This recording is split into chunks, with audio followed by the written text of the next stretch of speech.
Cockroach Janata പാർട്ടിയുടെ പ്രതിഷേധം മൂന്നാം ദിവസത്തിലേക്ക് എത്തുമ്പോൾ പോലീസും അഭിജിത്ത് ദീപക്കും തമ്മിൽ ചെറിയ പ്രശ്നങ്ങൾ വന്നിട്ടുണ്ട്. നമുക്കത് ഡിസ്കസ് ചെയ്യാം. അതുപോലെ ഇന്നലെ രാത്രി 9 മണിയോടെ CJP-യുടെ ഈ പ്രതിഷേധം മറ്റൊരു തലത്തിലേക്ക് മാറിയിരിക്കുകയാണ്. അതായത് സ്റ്റുഡൻസിന്റെ ആ ഒരു പ്രൊട്ടസ്റ്റ് അതിൽ നിന്നും ഇപ്പോൾ മറ്റൊരു ലെവലിലേക്കാണ് ഈ പ്രൊട്ടസ്റ്റ് പോയിക്കൊണ്ടിരിക്കുന്നത്. നമുക്കതിന്റെ ഒരു വീഡിയോ കാണാം. It's almost 9 p.m. and here's the crowd at the Cockroach Janata Party's protest. It's day 2, but still there are hundreds of people still here at Jantar Mantar raising slogans demanding Education Minister Dharmendra Pradhan's resignation. We were also here yesterday night and I can tell you that there were just 100 or so people yesterday till this time, but today there are several hundred people. You can see that even beyond this barricading there are several people, and that's where the police is deployed. So more strength of protesters that we are seeing today compared to day 1. Now let me also tell you that these are not all students, these are not all Gen Z protesters. Now certain farmers have also extended support to this protest. 11 farmers just spoke on this stage and they said that they have come from Meerut and they are going to extend their support and they are going to get more farmers tomorrow for this protest. So now farmers are joining this protest is what was announced here on the stage. You can see that CJP founder Abhijit Dipke was also on this stage. And these slogans are being raised. Jai Jawan, Jai Kisan. Now, till now, this protest has been completely peaceful. The Delhi police have also not used any force on these protesters.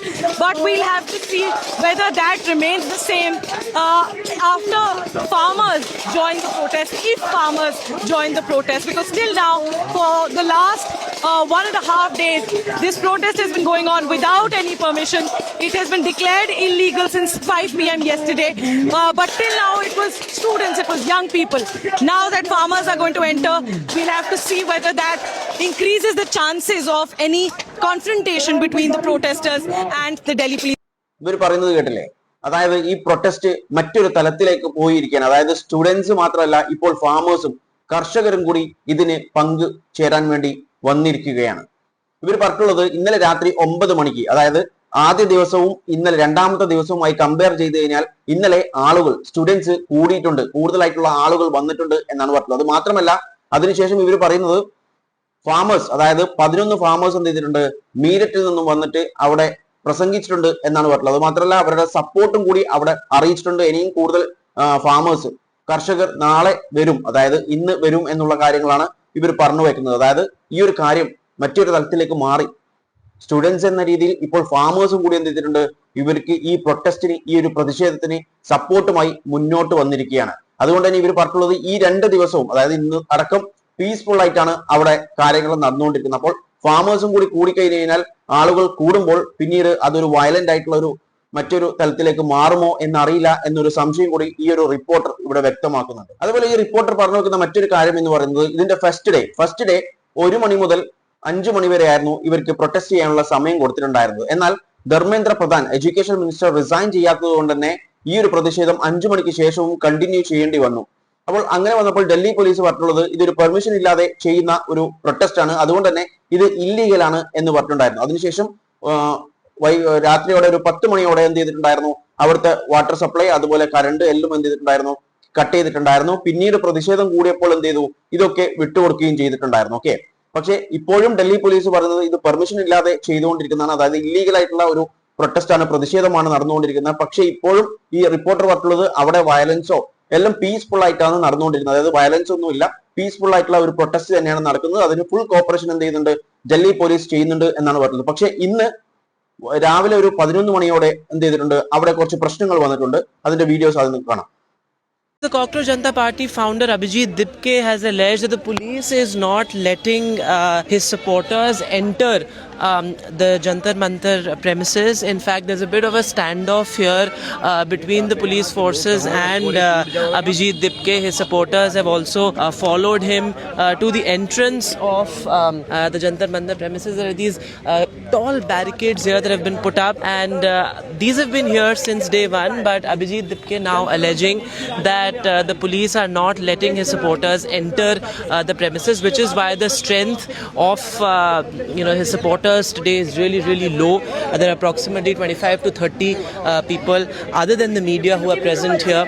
And in fact, the police are also allegedly checking people's Aadhaar cards and PAN cards before letting them enter the Jantar Mantar premises. Jantar Mantar is also a part of the country, and people shouldn't have to show their Aadhaar cards and PAN cards to enter these premises. In fact, here you can see there's a bag scanning machine as well. Everybody who's coming in must get their bag scanned. So now the police seem to have widened the opening at the entrance of Jantar Mantar after Abhijit Dipke went to the police officials and said that nobody should be stopped from entering the protest ground. അതായത് ഇവിടെ സംഭവിച്ചിട്ടുള്ളത് എന്ന് പറയുന്നത് ഇന്ന് രാവിലെ എന്ത് ചെയ്തിട്ടുണ്ടായിരുന്നു, police അങ്ങോട്ടേക്ക് കയറുന്നത്, അതായത് ജന്തർ മന്ദിറിലേക്ക് കയറുന്ന ഒരു ഇത് ക്ലോസ് ചെയ്തിട്ട് കൂടുതൽ ആൾക്കാരെയും കയറ്റാതിരിക്കുന്നുണ്ടായിരുന്നു. അതായത് ഒരു വെരിഫിക്കേഷൻ എന്നൊക്കെ പറഞ്ഞിട്ടുള്ള ഒരു കളിയായിരുന്നു അവിടെ നടത്തിക്കൊണ്ടിരുന്നത്. അതായത് നമുക്കറിയാം ഇന്നലെ എന്ത് ചെയ്തിട്ടുണ്ടായിരുന്നു, ഇന്നലെ രാത്രി ഫാമേഴ്സ് വന്നിട്ട് നാളെ കൂടുതൽ ഫാമേഴ്സ് ഇവരെ സപ്പോർട്ട് ചെയ്യാൻ വരുമെന്ന് പറഞ്ഞിട്ടുണ്ടായിരുന്നു. ഒന്നുകിൽ അതിന്റെ ഭാഗമായിട്ടായിരിക്കാം, അതായത് ഒരു സ്റ്റാൻഡ് ഓഫ് റെസ്ട്രിക്ഷൻസ് വന്നിട്ടുണ്ടായിരുന്നു പോലീസിന്റെ ഭാഗത്തു നിന്നും. പോലീസ് പറഞ്ഞിട്ടുള്ളത് ഇവിടെ ചെക്കിംഗ് ഒക്കെ കഴിഞ്ഞിട്ട്, അതായത് നല്ല രീതിയിലുള്ള ചെക്കിംഗ് ആണ്. അതായത് ഈ റിപ്പോർട്ടർ പറയുന്നത് വെച്ചാൽ അകത്തേക്ക് ആളുകളെ പ്രൊട്ടസ്റ്റേഴ്സിനെ കയറ്റുന്നില്ല, ഇവർ അവിടെ തടഞ്ഞു വെക്കുന്നതുകൊണ്ട് തന്നെ 25-30ഓളം എന്താ പറയാ പ്രൊട്ടസ്റ്റേഴ്സ് മാത്രമേ അവിടെ അകത്തുള്ളൂ എന്നാണ്. കാരണം ഇന്നലെ രാത്രിത്തെ ന്യൂസ് നമ്മളിപ്പോൾ കേട്ടാണ്. അതായത് ഇന്നലെ രാത്രി എന്ത് ചെയ്തിട്ടുണ്ട്, 100 കണക്കിന് ആളുകൾ അവിടെ ഉണ്ടായിട്ടുണ്ട് എന്ന് ഓൾറെഡി റിപ്പോർട്ടർ പറഞ്ഞിട്ടുണ്ടായിരുന്നു. അപ്പോൾ ഇന്ന് രാവിലെ ആകുമ്പോഴത്തേക്കും 25-30 ആളുകളായി കുറഞ്ഞു. ഇതിൽ കൂടുതൽ ആളും പുറത്താണുള്ളത്, അതുകൊണ്ടാണ് ഈ ആൾ കുറച്ചുള്ളത്. ഇവർ പറഞ്ഞിട്ടുള്ളത് ID വെരിഫിക്കേഷൻ നടത്തുന്നുണ്ട്, അതായത് ആധാർ കാർഡ്, പാൻ കാർഡ് എന്തെങ്കിലും ഒന്ന് എന്ത് ചെയ്യണം, കൊടുക്കണം, എന്നാൽ മാത്രമേ ഇതിന്റെ ഉള്ളിൽ കയറ്റുമെന്ന്. പക്ഷെങ്കിൽ ഇവർ പറയുന്നത് വെച്ചാൽ ഇതൊരു പബ്ലിക് സ്പേസ് ആണ്. അപ്പൊ ആ ഒരു പബ്ലിക് സ്പേസിൽ ഇന്ത്യൻ സിറ്റിസൺസിന് കയറാൻ വേണ്ടിയിട്ട് അവിടെ എന്താ ID കാർഡ് കാണിച്ചിട്ട് എന്താണ് അവരുടെ സിറ്റിസൺഷിപ്പ് അല്ലെങ്കിൽ ഐഡന്റിറ്റി പ്രൂവ് ചെയ്യേണ്ട കാര്യമൊന്നും ഇല്ല എന്നാണ് പറഞ്ഞത്. അത് മാത്രമല്ല, ആധാർ കാർഡിന്റെ കാര്യം നോക്കിക്കഴിഞ്ഞാൽ നമുക്ക് വ്യക്തമായിട്ട് മനസ്സിലാവുന്ന ഒരു കാര്യം, സുപ്രീം കോടതി പറഞ്ഞത് ആധാർ കാർഡ് ഇപ്പോൾ ഡേറ്റ് ഓഫ് ബർത്ത് അല്ല, അതുപോലെ അഡ്രസ്സും അല്ല എന്നുള്ള ഒരു ജഡ്ജ്മെന്റ് ഇപ്പോൾ വന്നിട്ടുണ്ട് സുപ്രീം കോടതിയുടെ ഭാഗത്തു നിന്ന്. പറഞ്ഞു വരുന്നത് ഇത്രയേ ഉള്ളൂ. പോലീസിന്റെ ഭാഗത്തു നിന്ന് കിട്ടിയിട്ടുള്ള ഇൻഫർമേഷൻ പ്രകാരം പോലീസ് പറഞ്ഞിട്ടുള്ളത് ഇത്രയേ ഉള്ളൂ, ഏതെങ്കിലും ഒരു ID കാർഡ് കാണിച്ചിട്ടേ അകത്ത് കയറാൻ പാടുള്ളൂ എന്നുള്ള ഒരു കാര്യമാണ്. അതിലൂടെ തന്നെ ഒരുപാട് പേരെ റെസ്ട്രിക്ട് ചെയ്തിട്ട് അവിടെ വെക്കുന്നുണ്ടായിരുന്നു. അത് മാത്രമല്ല, അകത്ത് കയറാൻ വേണ്ടിയിട്ട് ഭയങ്കര സ്ലോ ആണ്. കാരണം ഈ വെരിഫിക്കേഷൻസും കാര്യങ്ങളൊക്കെ കഴിഞ്ഞിട്ട് മാത്രം. അത് മാത്രമല്ല, സ്ക്രീനിങ്ങും കൂടി ഉണ്ടായിരുന്നു. അതായത് ബാഗ് എന്ത് ചെയ്യണം, സ്കാനിങ് മെഷീനിൽ ഇട്ടിട്ട് ആ സ്ക്രീനിങ് കഴിഞ്ഞതിന് ശേഷം മാത്രമേ എന്ത് ചെയ്യൂ അകത്തേക്ക് പ്രവേശിപ്പിക്കുകയുള്ളൂ. അപ്പോൾ ഇത് കൃത്യമായി പറഞ്ഞു കഴിഞ്ഞാൽ ഒരു അടവാണ്. അതായത് ഇന്നലെ രാത്രി ഫാമേഴ്സ് വന്നിട്ട് പറഞ്ഞല്ലോ നാളെ കുറച്ചും കൂടി ഫാമേഴ്സ് വരുന്നത് നിങ്ങളെ സപ്പോർട്ട് ചെയ്യാൻ വേണ്ടി എന്ന്. അപ്പോൾ അവരെ ഒക്കെ പരമാവധി എന്ത് ചെയ്യുക, ഇതിന്റെ അകത്ത് കയറ്റാതെ പുറത്ത് തന്നെ നിർത്തിപ്പിക്കുക എന്നുള്ള ഒരു ഉദ്ദേശമായിട്ട് തുടങ്ങിയതാണ്. പക്ഷേ ഇവിടെ നടന്നിട്ടുള്ളത്, അഭിജിത് ദീപക് വന്നിട്ട് പോലീസുമായിട്ട് പ്രശ്നമുണ്ടായി. അങ്ങനെ അവസാനം എന്ത് ചെയ്തു, ഈ പ്രശ്നം അങ്ങ് സോൾവ് ആയി. അതായത് പോലീസ് എന്ത് ചെയ്തു, ഇവരുടെ ബാരിക്കേഡ് എന്ത് ചെയ്തിട്ടുണ്ടായിരുന്നു, എൻട്രൻസിലേക്ക് കയറാനുള്ള ബാരിക്കേഡ് നല്ലോണം ഏകദേശം ക്ലോസ് ചെയ്ത രീതിയിലായിരുന്നു വെച്ചിട്ടുണ്ടായിരുന്നത്. എന്നാൽ ഈ പ്രശ്നത്തിന് ശേഷം, അതായത് അഭിജിത് ദീപക് അവിടെ വന്ന് പ്രശ്നം ഉണ്ടാക്കിയതിനു ശേഷം എന്ത് ചെയ്തു, അത് ഓപ്പൺ ആക്കി വെച്ചു. അതായത് ബാരിക്കേഡ് ഒക്കെ ഒരു ബാരിക്കേഡ് റിമൂവ് ചെയ്തു. അതിനുശേഷം അത് കുറച്ചും കൂടി വൈഡനിങ്, ആൾക്കാർക്ക് സ്മൂത്ത് ആയിട്ട് കയറാനുള്ള ഒരു രീതിയിലുള്ള സംഭവം ആക്കി വെച്ചിട്ടുണ്ട്. അതായത് ആ പ്രശ്നം അവിടെ സോൾവ് ആയിട്ടുണ്ട്. പിന്നെ ഒരു വീഡിയോ വെച്ചുതരാം.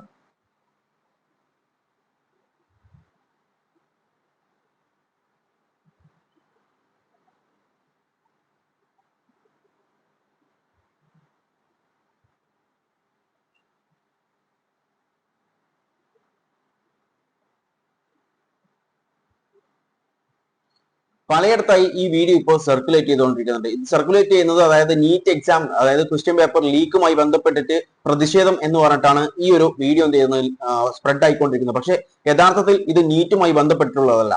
ഇതെന്ന് വെച്ചാല് നമുക്കറിയാം, രാം മന്ദിറിൽ എന്ത് ചെയ്തിട്ടുണ്ടായിരുന്നു, വലിയ തരത്തിലുള്ള തട്ടിപ്പ് നടന്നിട്ടുണ്ടായിരുന്നു. അതായത് അവിടുത്തെ ഈ കളക്ഷൻ ബോക്സിൽ ഉള്ള പണം ഏകദേശം ഒരുപാട് കോടിക്കണക്കിന് രൂപയാണ് അവിടുന്ന് മിസ്സായിട്ടുള്ളത് എന്നാണ് ഇപ്പോൾ റിപ്പോർട്ട് വന്നിട്ടുള്ള SITന്റെ. അപ്പോൾ അതുമായി ബന്ധപ്പെട്ടിട്ടുള്ള ഒരു പ്രതിഷേധമാണ് നിങ്ങൾ ഇപ്പോൾ കണ്ടിട്ടുള്ള വീഡിയോ. അല്ലാതെ ഇത് നീറ്റുമായി അല്ലെങ്കിൽ നീറ്റ് പേപ്പർ ലീക്കോ അല്ലെങ്കിൽ CJPയോ ആയിട്ട് യാതൊരു ബന്ധവും ഇല്ല ഇതിന്. അതുപോലെ CJPന്റെ 2 ഡിമാൻഡ്സ് ആണ് മുന്നിലുള്ളത്. എന്ന് പറയുന്നത് ധർമ്മേന്ദ്ര പ്രധാൻ റിസൈൻ ചെയ്യണം. രണ്ടാമത്തേത് ഗവൺമെന്റ് ഇവരോട് സംസാരിക്കണം.